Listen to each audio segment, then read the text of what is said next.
Jevdîtinên taktîkî ber bi müzakereyê ve felemez ûlû. Pêvajoya ku bi banga dîrokiya Rêber Abdullah Öcalan a Newroza 2013 dest pê kir, îro di xaleke wisa de ye ku êdî gotinên giştî têra meşandina wê nakin. Tevgera azadiyê di qonaxa yekemîn de bi helwesteke stratejîk û berpirsyariyeke mezin a li hemberî pêşeroja gelan gavên pêwîst avêtin. Rawestandina şer û vekişandina hêzan ne nîşaneya lawaziyê, lêbelê nîşaneya îradeya çareseriya siyasî bû. Lêbelê îro em di qonaxeke nû de ne, qonaxa ku êdî divê dewlet ji helwesta temaşevanî derkeve û bi gavên qanûnî û siyasî deriya aştiyeke mayîndev bike. Yek ji pirsên herî girîng ew e ku çima dewlet tevî ku li Îmraliyê bi Rêber Abdullah Öcalan re hevdîtinan dike, navê van hevdîtinan nake müzakere. Dewlet divir de siyaseteke dualî dimeşîne. Jaliyekî ve dixwaze bi van hevdîtinan pêvajoyê dibin kontrola xwe de bigire û rageşiya civakê kêm bike, lê jaliyê din ve ji ber tirsên xwe yên dîrokî û statûkoperest naxwaze aliyê Kurd wekî muxatabê wekev û siyasî qebûl bike. Navkirina müzakereyê tê watiya pejirandina îradeya siyasî ya gelê Kurd û ev yek ji bo hişmendiya netewe dewletê ya klasîk wekî xeteriyekî tê dîtin. Dewlet bi înkarkirina navê müzakereyê di rastiyê de berpirsyariya xwe ya qanûnî û peymannameyî înkar dike. Heta ku hevdîtin nebin xwedî statûyeke yasayî, her dem dibin xetereya hilweşînê de ne û tenê wekî amûrekê bazariyê ya desthilatdariya AKP dimîn. Nîqaşên li ser mal ango ciyê nû ya li greva Îmraliyê an jî başkirina şertên fîzîkî mijareke ku divê bi baldarî were analîz kirin. Di pêvajoyên berê de jî bi mezinkirina odeyan an jî guherînên biçûk hewl hatdayîn ku weregotin şert baş bûne. Lêbelê heta ku Rêber Abdullah Öcalan nekare bi azadî bi sazî û dezgehên xwe, bi raya giştî û bi gelê xwe re têkiliyê deyne, her guherînek tenê modernîzekirina sîstema tecrîdê ye. Navê rastiyê wî cihê nemale. Heta ku statûyeke azad a xebatê neyê naskirin, ew der her wekî zindaneke taybet dimîne. Ji bo ku Rêber Abdullah Öcalan bikaribe rola xwe yê mîmariyê aştiyê bicih bîne, divê ne tenê çardîwarên wê bên guhertin, lê divê derfetên wî yên ragihandin û xebata siyasî ya azad bên mîsogerkirin. Îro rişleta navîn di nava şerekê dijwar ê parvekirinê de ye ku her diçe belav dibe. Divê rewşa kaotîk de hevdîtinên bi Rêber Abdullah Öcalan re ne tenê meseleyeke navxweya Tirkiyeyê ye, lê meseleyeke herêmî ye.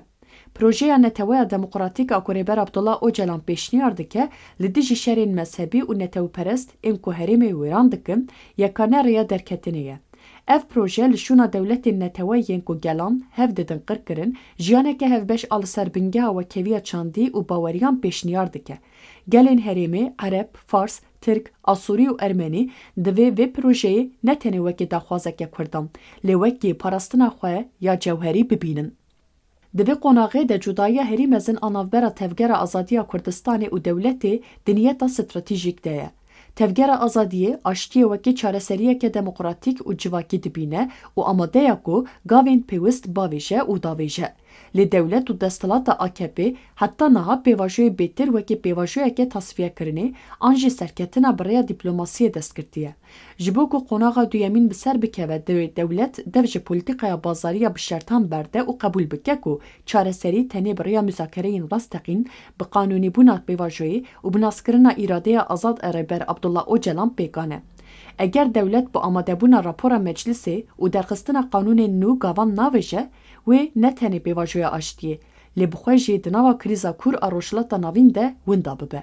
Divê em bizanibin ku aştî ji her demê bêştir nêzik e, lê bi qasî wê jî wêrekiyeke siyasî û yasayî dixwaze. Di dawiya dawî de çarenûsa vê pêvajoyê ne tenê di destê maseyên sar ên bürokrasiyê de, lê di dilê civakê de veşartiye. Bendawariya herî mezin a civaka Kurd û hêzên demokrasiyê ji Îmraliyê derketina dengekî azad e ku karibe rê li ber şerê navxweyî û krîzên herêmî bigire. Civak Rêber Abdullah Öcalan ne wekî girtiyekî, lê wekî îradeya çareseriyê dibîne. Lewma her gaveke ku li Îmraliyê tê avêtin, çi başkirina şertên fîzîkî be, çi jî hevdîtinên heyetan bin, civak bi baldarî dişopîne û dipirse.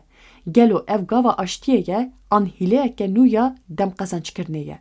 Li hemberî vê hêviya mezin a civakê gumaneke kur a li hemberî dewletê heye. Ev guman nebe sedeme. Dîroka komarê bi peymanên ku li ser maseyê hatine hîştin û bi pêvajoyên çareseriyê yên ku bi operasyonên leşkerî bi dawî bûne tije ye. Gumanên civakê herîzê de li ser vê xalê kom dibin. Dewlet jaliyekê ve hevdîtinan dike. Lê jaliyê din ve tecrîdê didomîne. Navê müzakereyê lê nake û bingeheke yasayî ava nake. Ev helwesta dirû baweriya civakê têk dibe û nîşan dide ku dewlet hîna di hişmendiya ewlekariyê de meseleyê digire dest. Ji bo ku qonaxa duyemîn bi ser bikeve divê dewlet bizanibe ku êdî bi lîstekên peyvan û guherînên şiklî yên li Îmraliyê civak nayê qanîkirin. Civak li benda statûyeke yasayî ya ji bo hevdîtinan û azadiya xebatê ya ji bo rêber Abdullah Öcalan e. Heta ku ev guman bi gavên şêmber neyên rakirin, her mala angociyê nû ya li Îmraliyê wekî zindaneke nû û her hevdîtinek jî wekî taktîkeke polîtîk ê AKP wê were dîtin. Di encamê de mifteya aştiyê li Îmraliyê ye. Li destê ku wê mifteyê bizivîrîne wêrekiya dewletê ya ji bo rûbirûbûna bi heqîqetê û bersivdayîna daxwazên civakê ye. Ger dewlet vê carê jî li peyê fêlbaziyê be, wê wendahî ne tenê ya pêvajûyê lê ya paşeroja hevbeş a gelan be.